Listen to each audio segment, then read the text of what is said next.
For many years, the Holyoke Public Schools has been the epicenter of the school-to-prison pipeline in Massachusetts. In 2015, a group of students and adult allies joined forces to say enough is enough. Since then, Palante has successfully carved out a youth-led transformative program in our school. A lot of people ask us how we're able to work to try to transform the system when we're so much a part of it. And honestly, it's very challenging. We have to walk a very thin line of trying to build strong relationships with folks that we may have major philosophical differences with, but we need to work together. And sometimes, honestly, that results in us feeling complicit in systems that we know are harming students. At the same time, we think it's strategic to be based in the school because by being here every day, we get to build relationships with students that we wouldn't have otherwise. We're able to see kind of both the challenges and also the opportunities and openings for changing things. The students are here every day experiencing these various types of injustice, being surveyed in the school, being treated differently by their teachers, being excluded from having access to things like support to go to college and things like that. That one of the things that Palante seeks to do is to address that from within the very setting that where students are located on the day-to-day. So Palante emerged in a context where school pushout was really the norm in Holyoke at that time. Students were regularly suspended for very small infractions like being late to school a certain number of times, you get a suspension. So when we started Palante, we knew we wanted to support students with their personal and interpersonal challenges, but we also knew that that wouldn't be enough. We knew that we had to get down to the systemic oppression that was at the root of a lot of these issues they were dealing with. So after 2 years of research and study, we inducted the first 15 student peer leaders into the program. Palante stands out as one of the only restorative justice programs that is truly youth-led in the country. What I like most about the program is the fact that it's really student-led and student-driven. So the values of the program aren't something that is from the top down, like adults telling young people that this is the program, these are the values, this is the work we should be doing, but like from the bottom up, the students themselves, based on personal experiences with the school system, with teachers, with educators, turning that frustration into energy in a program that has now made a really substantial difference in the way that issues and conflicts are handled. And I've had students tell me that the first time they felt like a leader was when they joined Palante. And we've got to replicate that experience in other places in the school because look at the impact it's made on the performance of those students. People ask us all the time how our peer leaders become so powerful. And there are a couple things we do that I think are like the secrets to our success. One is we try to create authentic youth-adult partnerships. So we don't think youth leadership is about adults just getting out of the way and letting young people lead, although that's part of it at times. In our experience, the magic really happens when adults provide love, care, guidance, support to young people in service of their leadership and development.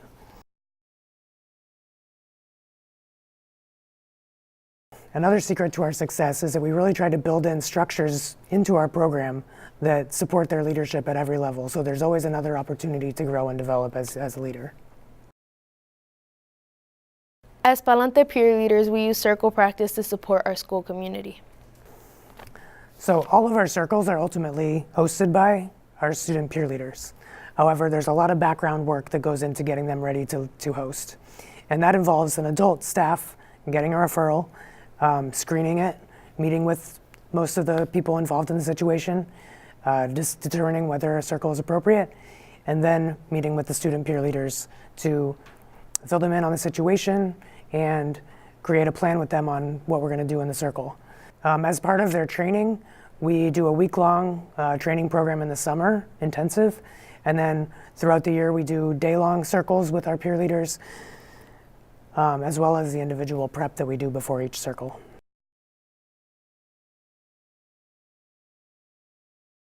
Another way that we develop leadership is through a youth participatory action research project that we do each year. Through YPAR, we learn to identify problems in our community, develop a deeper understanding of the problem, and then do something about it.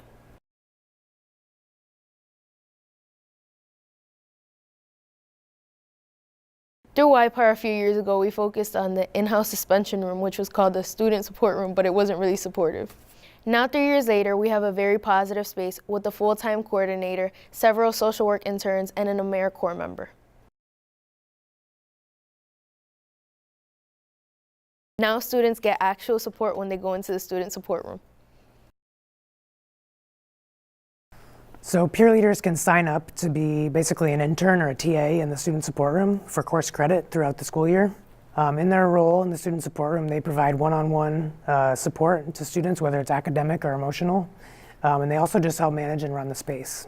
I love being a TA because it makes me feel important. It makes me feel like I have a place. I love giving back to my community, like letting my peers know that they have a helping hand or a trustful ear. Like, I'm always here for my peers, and that's something that I wish I had when I wasn't a teacher's assistant. And so now that I am a teaching assistant, I want to give back to my peers.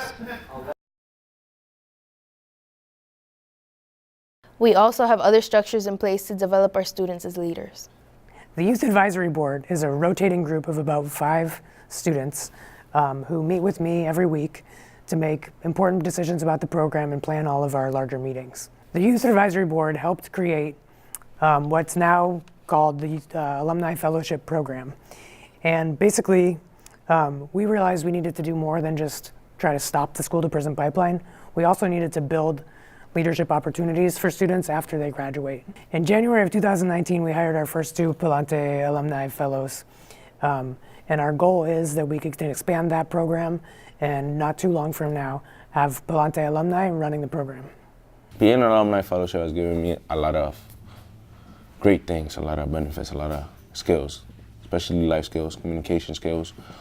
It's given me a good sense of responsibility. It's definitely shown me the passion I have for this work, and it's given me the opportunity to give back to a community that gave so much to me. Since becoming an alumni fellow, my views on life have changed. And I notice a lot of microaggressions that happens in the school community and in the Holyoke community. I also notice the injustices that happen in the school community and Holyoke community. But instead of being a bystander, I now fight against them. Even though we're based in a school, we know that it's also important to be connected to our larger community. This is why last year we started our Community Advisory Board. Our CAB provides both students and staff with support and guidance. I love being a part of the CAB because I get to work with adults and they don't see me as a youth, they see me eye to eye. Also, they care about what we have to say and always ask for our input. It's not always just adults talking. In Palante, we try to start building the world that we're dreaming of in the way that we are with each other. We do a lot of relationship building, whether it be through having breakfast together, field trips, or karaoke parties. Palante provides like pretty much a shoulder for a lot of the students and a lot of help to students. So also if students aren't on track with their grades, Palante could help them with their grades and get them back on track and provide them with almost like a structure so they could get back on track and do what they gotta do. One of the main things that my research has found is that it creates space for students to develop and build off of an understanding, love, and appreciation for their cultural identities and multiple identities, so ethnic, racial, youth culture. I think schools aren't always a place that honor who students are and what they know and where they come from and who their people are. And so one of the things is restorative justice, the way that we practice it, creates a real space to develop that appreciation. After joining this program, I became responsible. I've stepped up my schoolwork. I would have never thought I would go into college. They made sure that I kept on track of always having good grades, make sure I attended school. There was also trauma my freshman year from my mom's medical issue. So they helped me with that. They were a listening ear if I couldn't go to someone in my family. They were always there. They're like my second family. They've brought me a lot of happiness. They've also made me more outgoing as a person. And also now I can see myself as a leader. What we're doing here in Holyoke is built particularly for our own school and our own city. But we know that the work we're doing is part of a larger movement for educational justice. That means that we build relationships outside of just our school to learn, grow, and build to power together. We hope this video is one step in that direction. Sigue pa'lante.